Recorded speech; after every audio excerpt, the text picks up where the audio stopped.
There is a moment in life when silence begins to speak louder than all the noise around us. It happens in the quiet hours of dawn, when the first light touches the water and the world seems to remember something ancient, something the soul once knew before the mind began to forget. In that moment, you may feel a whisper inside, a question, soft yet powerful. How did our ancestors heal without machines, without pills, without laboratories? How did they know that a leaf, a stone, a touch of sunlight could restore what was broken within? For centuries, that question has been buried under progress, yet it lingers, like a heartbeat beneath the noise of the modern world. The truth is, the body was never separate from the divine. It was designed as an instrument, tuned by creation itself to the frequencies of life, water, light, and earth. Somewhere along the path of history, we began to believe that healing was something we must earn, something hidden in books and prescriptions. But before science had names, there were hands that healed, words that blessed, and waters that remembered. In the oldest villages, before dawn, mothers would rise to prepare small bowls of warm water, mixed with salt from the earth and light from the fire. They called it the water of remembrance. They believed that this simple mixture, water, salt, and warmth, could carry intention. When a loved one was ill, they would whisper their name into the bowl, as though the water could listen. Modern minds might smile at this simplicity, yet what if it wasn't simplicity at all, but sophistication of another kind?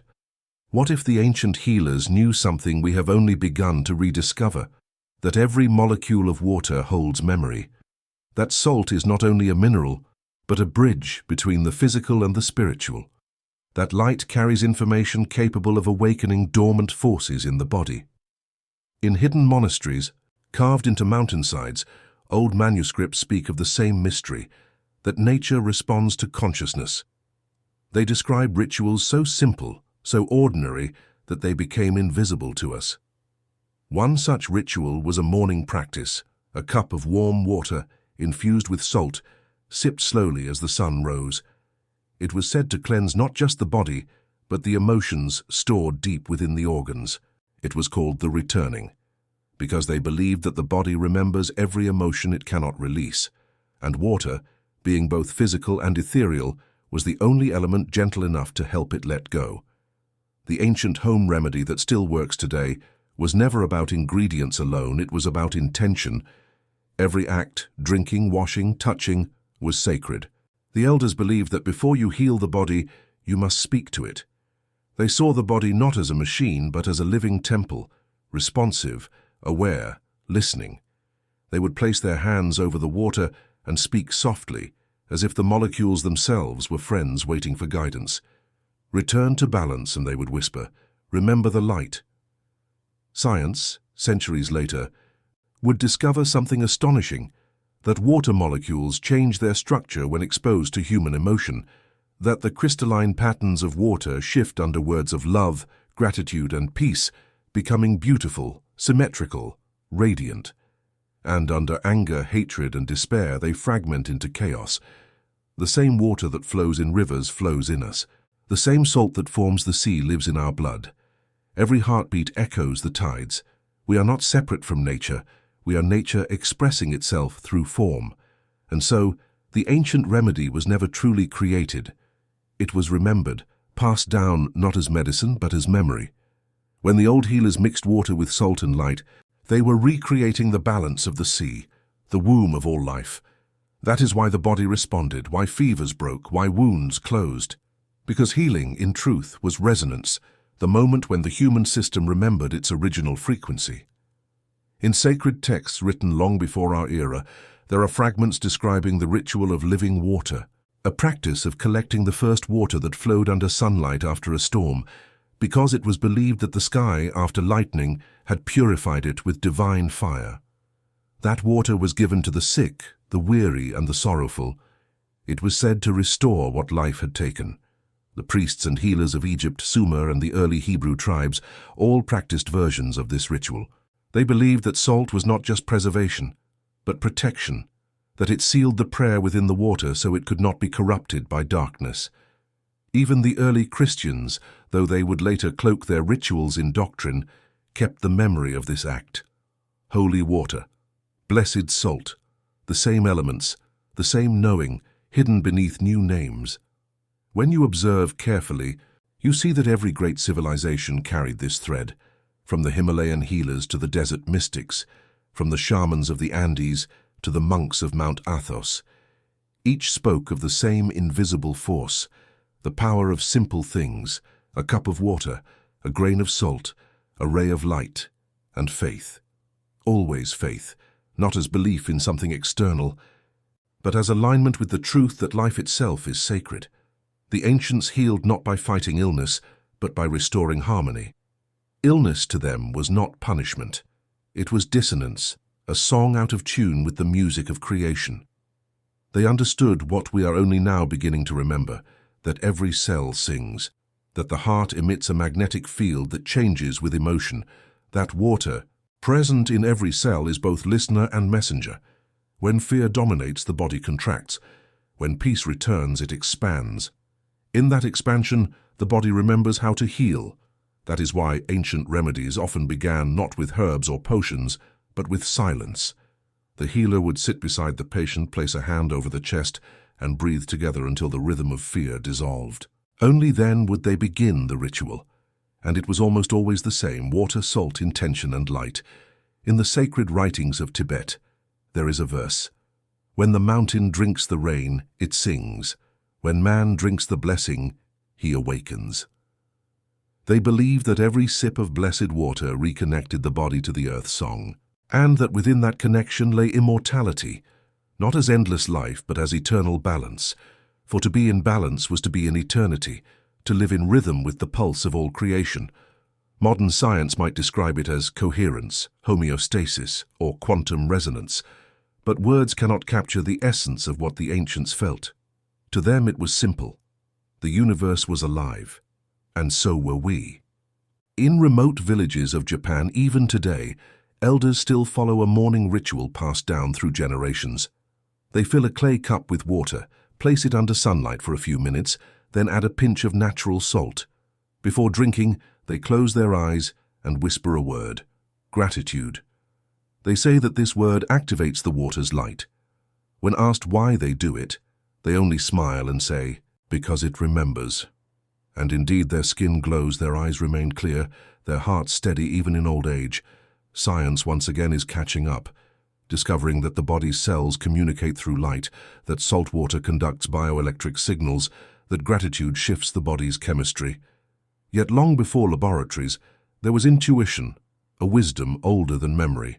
Imagine this ritual in your own hands: a bowl of warm water, a pinch of salt, the quiet of dawn. No noise, no rush, just breath, light, and stillness.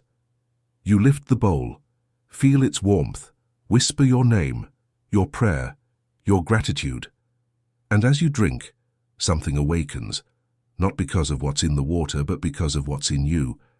The body recognizes the signal. The soul remembers the code. It is the same code written in oceans, stars, and blood, the code of life itself. The ancient home remedy that still works today was not invented by any civilization. It was discovered by all of them, like travelers finding the same hidden spring in different deserts. Its power is not in the recipe, but in the remembrance. When you bless the water, you are blessing yourself. When you drink it, you are realigning with the frequencies of creation. It is a conversation between you and the universe, silent yet profound. And perhaps that is the real secret. Healing was never meant to be complicated. The earth gives freely. The elements respond. The body listens. The only ingredient that was ever missing was attention. Sacred attention, the kind that turns an act into a prayer. When you look at water as more than water, when you see salt as more than matter, when you speak to your body as more than flesh, you cross a threshold. You enter the realm where science and spirit are no longer enemies, but reflections of one truth. The first healers understood this. They were not scientists or priests. They were bridges between heaven and earth, body and soul, seen and unseen. They carried knowledge not in books, but in breath, ritual and song. And they left it behind for us, encoded in the simplest of acts: drink, breathe, remember. As the light of dawn spreads across the horizon, you begin to understand. The miracle was never lost. It was waiting patiently for your return, waiting for you to notice the sacred in the ordinary, waiting for you to listen to the whisper in the water. The remedy has always been there, humble, ancient, eternal, waiting for the one who remembers. There are moments in history when light bends around truth, when something sacred hides behind the veil of the ordinary, waiting for the right soul to notice. The ancient remedy was never lost. It was merely concealed beneath layers of language, renamed by empires, misunderstood by scholars, and finally dismissed by science as folklore. Yet in every age, there were those who remembered. They knew that the world was built not on matter, but on vibration. That every cell is a note in the grand song of creation, and when the song falls out of tune, illness begins. The remedy was not to fight the disease, but to retune the instrument. And the instrument was you. The ancients did not speak of molecules or neurons. They spoke of elements: earth, water, air, fire, and spirit, each one alive, each one conscious. They believed the body was a temple built from these elements, and that healing required harmony among them. Water was the medium of emotion, air the breath of intention, fire the light of awareness, and earth the vessel that held it all.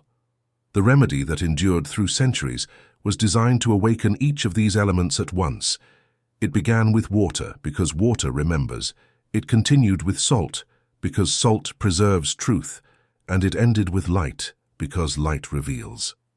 In old Hebrew writings buried deep within the mystical teachings of the Kabbalists, there are references to the waters below and the waters above. They wrote that healing could only occur when these waters were reconnected, when the physical waters of the body resonated with the spiritual waters of creation. The ritual was simple. One would place a small bowl of salted water under the morning sun, whisper a word of remembrance, and drink. To modern eyes, it seems naive, but the physics of light and vibration now confirm what those mystics knew intuitively, that photons carry information and water absorbs it. When sunlight touches salt water, it alters its molecular structure, charging it with bioavailable energy, the same energy your cells use to communicate and heal. The Egyptians practiced this ritual as well, though their language was different. They called it the drink of the rising sun. Hieroglyphs show priests lifting golden cups toward the horizon, offering water to Ra, the god of light. But it was not an offering, it was a communion. They were absorbing the first rays of morning, the spectrum of frequencies that recalibrate the human body's circadian rhythm, hormonal balance, and subtle energy. Today, scientists call it photobiomodulation. The ancients called it divine nourishment. In Greece, Hippocrates, the father of modern medicine, wrote about seawater as the greatest healer. He believed that salt water carried within it the memory of the womb where life first began. To bathe in the sea was to return to the source. His followers would immerse themselves at sunrise, reciting prayers of renewal. They did not know about negative ions or microminerals, but they understood something deeper, that the sea was alive, and through it, the soul could remember its purity. In India, the Vedic healers spoke of Agni, the inner fire, and Soma, the sacred elixir of rejuvenation. Soma was not merely a drink, it was a state of consciousness. Its ingredients were simple: pure water infused with sunlight and the ash of sacred herbs. The ritual combined all elements: earth through the herbs, fire through the ash, air through the breath of chanting, water through the elixir, and spirit through devotion. They believed that drinking this elixir renewed the body's light, realigning it with cosmic rhythm. Centuries later, quantum biologists would describe something similar: the biophotonic field, a lattice of light surrounding every living being. The Vedic masters did not need microscopes. They saw light through the inner eye. The Chinese Taoists taught that illness begins when energy stagnates, when the river of life no longer flows freely. Their remedy: movement, breath, and water infused with intention. A Taoist healer might instruct his student to collect dew from lotus leaves before sunrise, mix it with sea salt, and drink it in silence. They believed dew carried the essence of heaven. the purest condensation of cosmic energy. Modern science would later discover that dew contains trace minerals and microorganisms vital to immunity. But the Taoists spoke of something deeper. Balance between yin and yang, heaven and earth, body and spirit. Across continents and centuries, the symbols remained constant: water, salt, light, and prayer. In the monasteries of Mount Athos, monks still prepare their sacred remedy by mixing sea salt with spring water blessed under sunlight, chanting psalms as they stir. They say that the sound of the words imprints the water, creating what they call living light. Their rituals echo the words of the ancients. The word becomes flesh. And indeed, through vibration, intention becomes biology. How could they have known this? How could people without microscopes, without technology, understand what modern science is only beginning to touch? That consciousness itself shapes matter. Perhaps they didn't need instruments, because they had perception. Their minds were tuned differently, less analytical, more receptive. They could feel the resonance of truth. They could sense that the same force that holds galaxies together flows through their veins. And so they listened to the whispers of nature, decoding the invisible laws of harmony. Every civilization had its guardians of this knowledge, the medicine women, the shamans, the monks, the mystics. They were the keepers of the living memory, passing it down through symbols and stories. In some traditions, they hid it intentionally, fearing that power without wisdom would corrupt. They disguised it as myth. The Greek story of Prometheus stealing fire from the gods was not about punishment. It was a warning. Fire, light, was sacred, and only those with humility could wield it to heal, not to dominate. The early Christian mystics carried fragments of this wisdom as well. Long before the church institutionalized ritual, there were small gatherings in candlelit rooms where followers practiced what they called baptisma photos, the baptism of light. They believed that true healing came when the light of the Spirit entered the waters of the body. They would anoint themselves with salt water and pray, not for forgiveness, but for remembrance. The ritual was later absorbed and transformed into holy water, but its essence remained: the union of water and light as conduits of divine intelligence. In the Middle Ages, this knowledge nearly vanished. The Inquisition burned those who spoke of it, yet the thread survived, carried by alchemists who saw beyond superstition. To them, alchemy was not about gold. It was about transformation, turning the lead of ignorance into the gold of awareness. They spoke of the living salt, the philosophical water, and the solar tincture. Hidden beneath their coded language was the same truth: that nature heals when aligned with intention, that water holds the memory of creation, that the sun awakens the sleeping intelligence within matter. It is not coincidence that all great mystical traditions speak of purification through water and renewal through light. It is the same story told in different tongues. The ritual of cleansing the hands, the feet, or the face before prayer is not mere hygiene. It is symbolic alignment. To wash with awareness is to reset the frequencies of the body, to wash away the energetic residue of thought and emotion. Science now calls it grounding, circadian entrainment, hydration therapy. The ancients called it blessing. And now, as the world rediscovers what it once forgot, laboratories find echoes of this forgotten wisdom. Studies on structured water show that water exposed to coherent light or human intention forms crystalline patterns that differ from random molecular chaos. Experiments in Japan, Russia, and the United States reveal that water's molecular bonds shift when spoken to kindly, prayed over, or infused with gratitude. Cells immersed in such water regenerate faster. DNA repair accelerates. Inflammation decreases. The same results the ancients observed without instruments. Why does it work? Because the universe listens. Because the molecules that make up your body are not deaf. They are responsive, intelligent, and interconnected. When you hold a cup of water with reverence, your body recognizes that frequency and begins to mirror it. When you bless it with gratitude, you align your inner field with the field of creation. This is not superstition, it is participation. The ancient remedy still works because it was never just physical. It was a dialogue between spirit and matter, consciousness and creation. Close your eyes and imagine those who came before you, performing this ritual at dawn. A woman in a clay hut whispering to her bowl of water, a monk in a mountain cave chanting to the sunrise, a healer in a desert village pouring salt into a wooden cup. None of them knew your name, yet all of them were praying for you, for the future soul who would remember. You are part of their continuum, their lineage of remembrance. Every time you perform the ritual, you awaken them within you. Their knowledge becomes your knowing, their prayer your heartbeat. Perhaps this is the true meaning of ancient medicine, not something to be consumed, but something to be remembered. To heal is not to fix what is broken, but to restore what was forgotten. The body does not need to be taught how to heal. It needs to be reminded that it can. Water, salt, and light are simply messengers, sacred codes that speak to the intelligence of your cells. They do not impose healing, they invite it. They whisper, "Remember who you are." And when you listen, something stirs. The water within you begins to sing. The cells align, the breath deepens, the heartbeat slows. The old frequencies of fear and separation dissolve, and you feel it, the pulse of creation flowing through you once again. It is not a miracle, it is memory. The revelation is simple, yet infinite. The ancient home remedy was never about curing disease. It was about restoring communion, with self, with nature, with the divine intelligence that animates all things. You were never meant to seek healing outside yourself.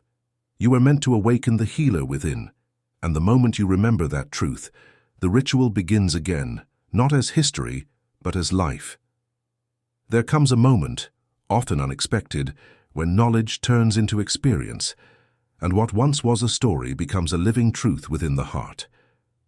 The ancient home remedy, simple as it seemed, begins to reveal its true power not in theory, but in transformation. It begins quietly, perhaps with a morning ritual that feels insignificant at first, a bowl of warm water, a pinch of salt, a moment of silence as sunlight touches the surface. But something shifts. You begin to feel it.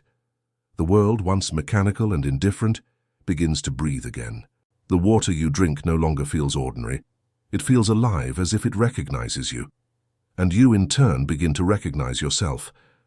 The remedy is not working on you. It is awakening you. It is teaching you to listen. The ancients said that every act of healing begins with humility. To heal is to surrender to remembrance, and as the ritual unfolds, something ancient within your body remembers how to communicate with the universe. The cells, once tense from years of stress and disconnection, begin to open. The salt restores their electrical rhythm, the water carries the message of life, and the light instructs each cell to release what no longer belongs. It is as if the entire body exhales. The mind quiets, the breath slows, and beneath the surface, the invisible architecture of energy begins to realign. For centuries, seekers have spoken of this shift. They described it as purification, a sacred fire that moves through the body, not burning but illuminating. In Japan, the monks of Mount Kurama called it Reiju, the descent of spirit through energy. In ancient Egypt, it was Sekhem, the life force that heals through light. In Hebrew mysticism, it was Ruach, the breath of God that restores life to clay. No matter the name, the essence was the same. Healing begins when light re-enters the body. The ancient home remedy was never about external cures. It was about creating the conditions for that light to return. Imagine waking before dawn as your ancestors did. You sit in silence, the air cool, the world still asleep. You take a cup of water, add a pinch of salt, and watch how the crystals dissolve like tiny stars returning to the sea. You lift the cup to your lips, whisper gratitude, and drink slowly. As the water flows down your throat, you feel its warmth spreading through your chest. You feel your heartbeat sinking with something vast and gentle. The warmth moves through your limbs, down to your fingertips, up to your crown. For a brief moment, you sense that you are not separate from the light that touches your skin. You are part of a vast network of living energy flowing through everything that exists. The remedy has done nothing magical. It has only reminded you of what you already are, a vessel of light. The transformation is not immediate nor dramatic. It is subtle, sacred, patient. The body, after years of forgetting, begins to trust again. It starts to release the silent grief stored in its tissues, the memories hidden in its water. For the human body is mostly water, and water holds not only physical memory but emotional history. Every moment of fear, every word left unspoken, every grief unwept, stored in the invisible architecture of your cells. And yet through ritual, through conscious presence, through the simple act of returning to purity, the body begins to rewrite its story. The salt draws out the old patterns, the light reprograms them with new codes, the water carries away what no longer serves. There is a reason why in every spiritual tradition, tears are seen as cleansing. They are not signs of weakness but of release. They are water remembering its purpose, to cleanse, to carry, to transform. When one begins the ancient remedy with true intention, the body sometimes responds with tears, as if it recognizes the return of something sacred. It is not sorrow, it is homecoming. In the monasteries of old, healers would say that every illness is a form of forgetfulness. When you forget who you are, the body mirrors that confusion through imbalance. The remedy, in its simplicity, restores memory.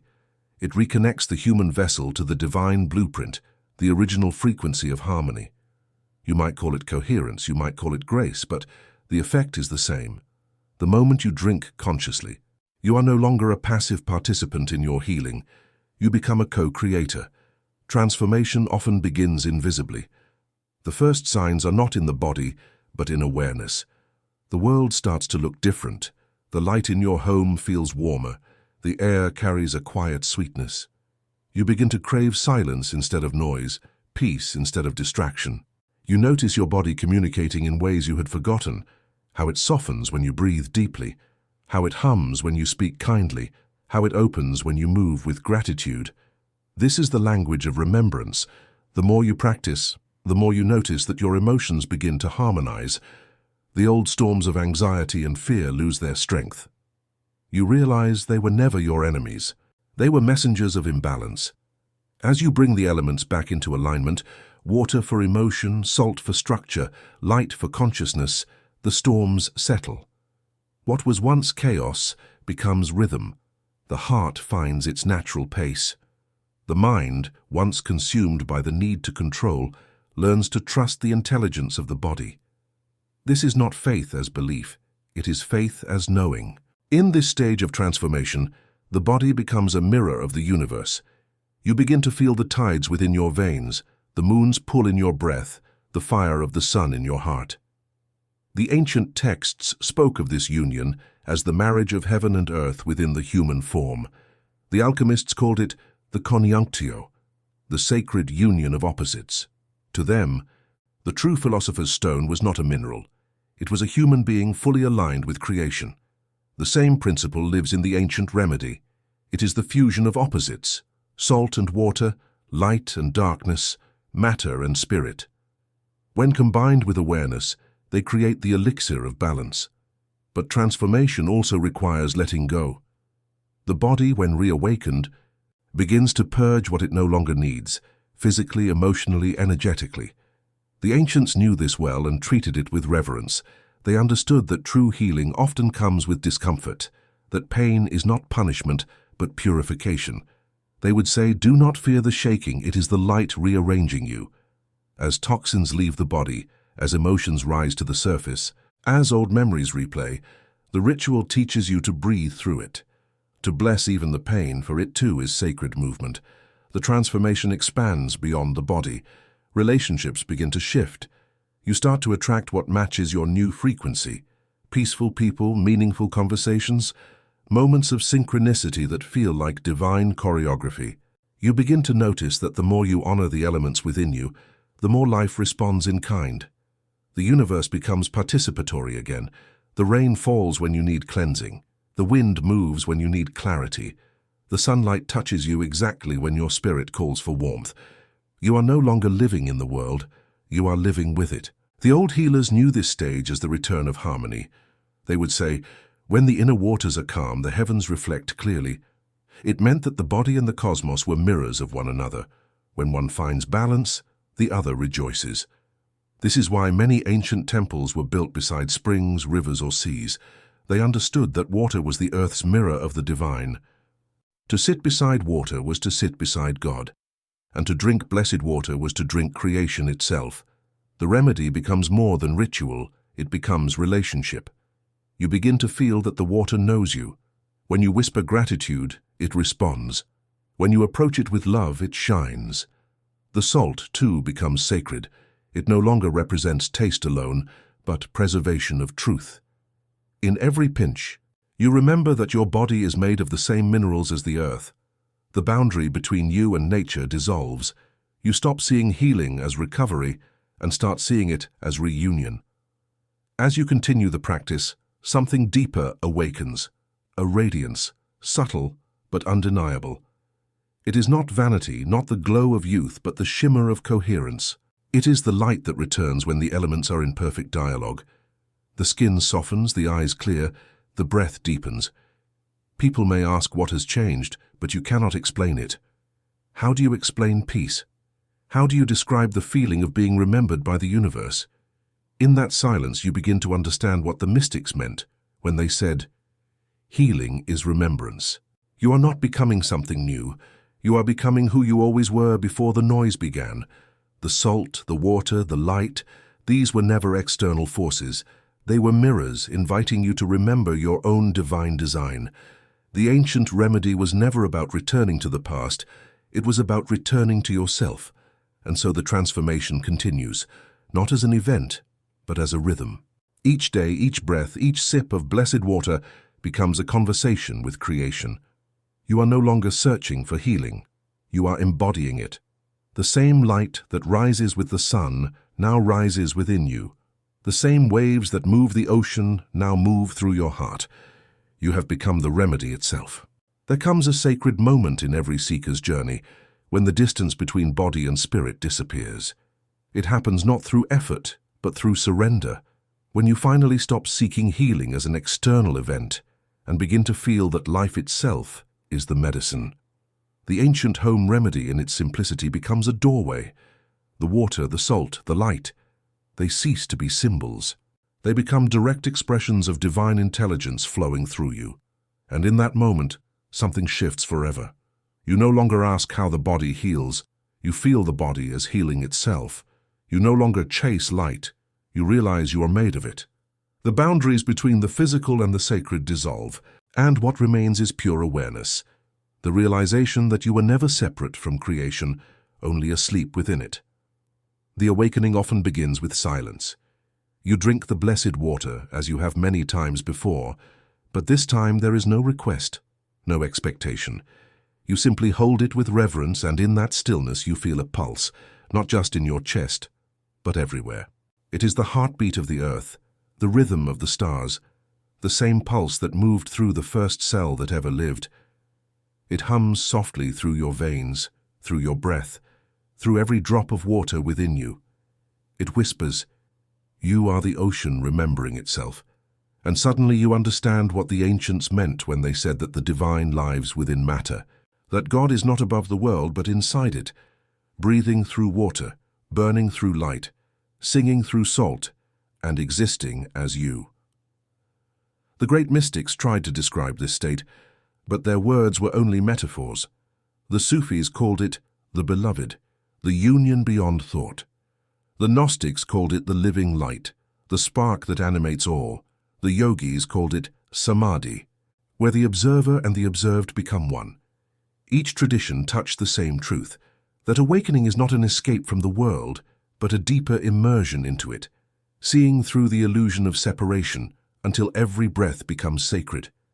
The ancient remedy, when practiced with awareness, guides you there. The water you drink becomes communion. The salt becomes consecration. The light becomes revelation. You begin to sense that the elements are not merely outside you, they are the architecture of your being.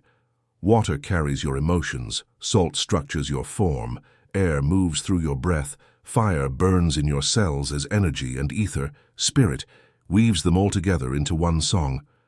The ancients called this fifth element the unseen thread, the golden bridge between the human and the divine. When all elements are in harmony, that thread vibrates clearly, and the body becomes a living prayer.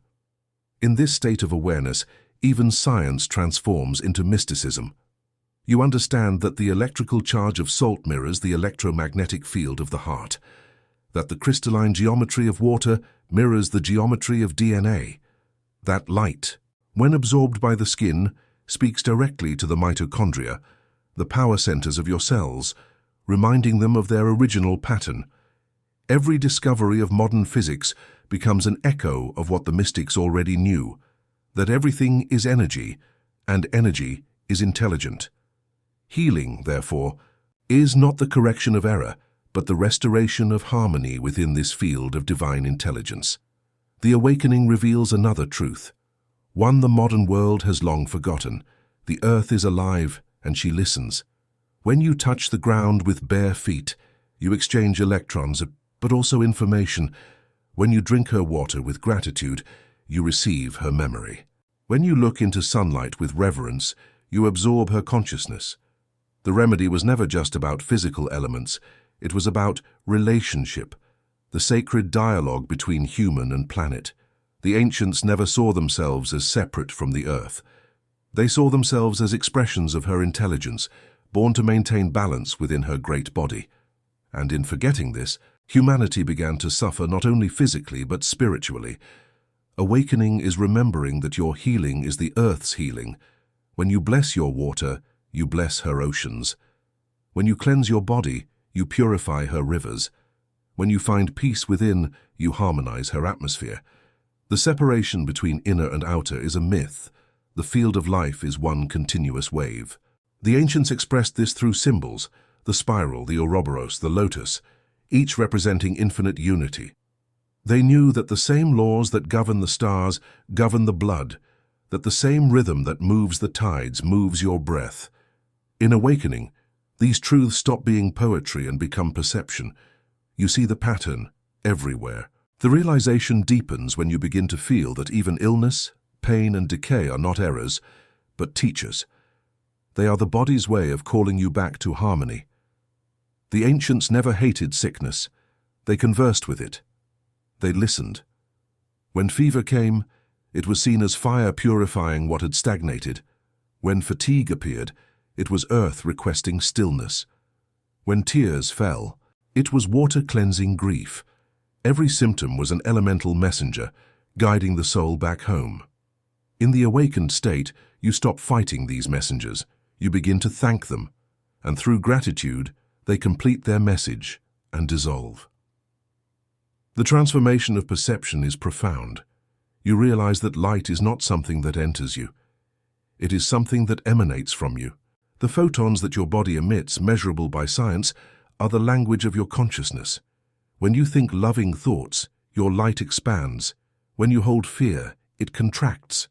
The water within you transmits this information instantly to every cell. You are not a receiver of life, you are a transmitter. Every prayer, every emotion, every breath you send into the world shapes reality itself. The ancients understood this and lived accordingly. They prayed before harvesting, blessed their food before eating, sang to rivers before drinking. They knew that gratitude was a frequency, the most healing of all. Modern people, in their pursuit of progress, often forgot the sacredness of the ordinary. But the remedy restores it. To bless your water before drinking is to step back into the cosmic rhythm. To see sunlight not as radiation, but as revelation is to awaken the divine eyes. To feel salt not as taste, but as sacred geometry is to remember the code of creation. And when you live this way, you realize that paradise was never lost. It was merely unseen. There is a moment, often subtle yet unmistakable, when the awakened person begins to sense others differently. You start to see the light behind every face, not metaphorically but literally, the aura of a friend, the softness of a stranger's eyes, the radiance of a child's laughter. You realize that every being is water, salt, and light in unique harmony, and when you speak words of kindness, you watch how they ripple across that water, changing the crystalline patterns of hearts you cannot see. The remedy extends beyond your own healing. It becomes service. Every act of love becomes medicine for the world. This realization gives birth to a new form of reverence. You begin to see that prayer is not confined to temples. It is woven into every act of conscious living. The way you pour your drink, the way you walk, the way you breathe, all of it can become sacred. The ancients called this living prayer. To them, the highest worship was not words but awareness. And the highest healer was not the one who cured diseases, but the one who remembered the divine pattern in all things. In this awakened state, you no longer question whether the ancient home remedy works. You understand that it always has, because it mirrors the structure of life itself. Water, salt, and light are not ingredients. They are principles, carriers of memory, structure, and consciousness. They are the trinity through which creation manifests. And when you combine them with intention, you realign yourself with that original creative power. You become both the experiment and the scientist, both the prayer and the answered prayer. You begin to feel gratitude for everything, even the pain that brought you to this point, because you realize it was the darkness that made you seek light, the imbalance that made you long for harmony. And in that gratitude, the duality dissolves. Light and darkness stop being opposites. They become partners in the same eternal dance. The salt of suffering preserves the wisdom of experience. The water of compassion carries it forward.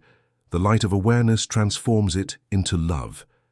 And love, finally, becomes the medicine. The ancient remedy was never meant to stay hidden in monasteries or old texts. It was meant to live through you, in your hands, in your breath, in your attention. The awakening is the moment you realize that you are the continuation of that lineage, that you are both the patient and the healer, the seeker and the sage. You are the water that remembers, the salt that preserves, the light that reveals. The temple is not in the mountains, it is in your body. The priest is not in robes, it is your awareness. The altar is not made of stone. It is the quiet space within your heart, where heaven and earth meet in every breath. And when you live from that space, the world begins to heal with you. You notice that your presence changes rooms, that people feel calmer around you, that animals approach without fear. You are radiating coherence, a field that harmonizes everything it touches. This is not mysticism, it is physics. Coherence begets coherence. Light entrains light, love remembers love. And so the remedy expands beyond you, through your eyes, your words, your actions, until the very air around you becomes medicine. Awakening is not an ending, it is a beginning. The moment you remember that life was never meant to be survived but celebrated. You drink the water one more time, feeling it merge with your being, and you whisper a single truth that now feels eternal. I am whole. When all has been learned, when every ritual has been performed, and every mystery revealed, there remains one final truth: silence. Not the silence of emptiness, but the silence that breathes, the silence that holds the memory of creation. In that sacred quiet, the ancient remedy completes its circle. You begin to realize that healing was never something you did. It was something you allowed. Every element, every prayer, every sip of water was a gesture of remembrance leading you back to this stillness. Here, in the space between breaths, you finally understand that you were never sick, never broken, never incomplete. You were simply remembering the divine order that has always lived within you. The water on your tongue now feels like light. It no longer quenches thirst. It awakens presence. You feel the salt in your blood as the earth's whisper, a reminder that you belong to something vast and eternal. You sense the sunlight not as warmth alone, but as a language, speaking to your very cells in tones of gold and memory.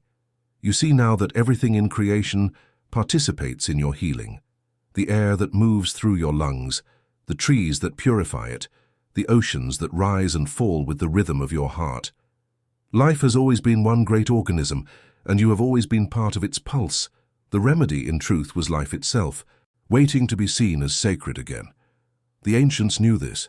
They practiced gratitude as science, silence as medicine, simplicity as enlightenment. They understood that true knowledge is circular, that what begins in curiosity must end in wonder. You began this journey with questions. How did they heal? What did they know that we forgot? And now you stand at the end of the circle, not with answers carved in stone, but with a feeling, deep, radiant, undeniable. You know without needing to explain. You have stepped beyond belief into knowing, beyond words into awareness. This is awakening's soft echo, the peace that does not shout, but hums quietly beneath all things. You start to see your daily life differently. Each morning feels like a sacred return. You no longer rush to fix what hurts, you listen. You no longer fill silence with noise, you let it speak. When you drink water, you close your eyes. You thank it. When you eat, you bless it. When you breathe, you remember that the same breath moves through all living things. The body becomes a temple, not because you worship it, but because you inhabit it fully, consciously, lovingly. You stop fearing time. You stop fighting change. You realize that every ending is an opening, every wound a window through which more light can enter. In ancient monasteries, after long days of chanting and prayer, monks would end their rituals not with words, but with a deep bow to the silence. They called it the return. It symbolized the merging of the visible and invisible, action and stillness, sound and quiet, seeker and source. You understand now why.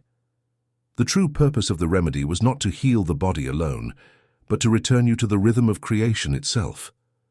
To remind you that every drop of water carries divine memory, every grain of salt holds ancient wisdom, and every ray of light is a message from eternity saying you are loved. As you sit in this realization, time seems to slow, the mind softens, the heartbeat steadies, the edges of the world blur into something luminous and whole. You are no longer observing the sacred, you are it. The silence around you hums with meaning, as if the universe is exhaling through you. You begin to understand why the sages said that enlightenment is not a peak to reach, but a home to return to. You are home. You are the water, the salt, the light, and the love that holds them together. The body, once seen as fragile, now feels like a miracle. Every cell, every breath, every sensation, a note in the eternal symphony of life. You see how even the smallest act can be sacred. The way you pour a glass of water, the way you touch another hand, the way you speak to yourself. The remedy has done its quiet work, not by changing the world outside you, but by awakening the world within you. You look around and realize that everything has changed because you have changed the way you see. And perhaps this is the final gift of the ancient remedy, vision, not with the eyes, but with the soul. The ability to see the sacred in the ordinary, the divine in the human, the eternal in the moment. You begin to live as the ancients did, not with fear, but with reverence, not in haste, but in harmony. The modern world may have forgotten this way of being, but it still lives within the quiet hearts of those who remember. And you are one of them now, a keeper of the flame, a bridge between what was and what is. You realize that healing is not a destination but a devotion. Each day you will return to the ritual, not because you must, but because it reminds you to live awake. Some mornings you will bless your water, other days you will simply breathe and listen. The outer act may fade, but the inner awareness will remain. That is the true medicine. The remembrance that everything you touch is alive, that every word carries light, that every breath connects you to all that ever was and all that will ever be. And so, the circle closes. What began as curiosity becomes revelation. What began as discovery becomes transformation. And what began as healing becomes awakening.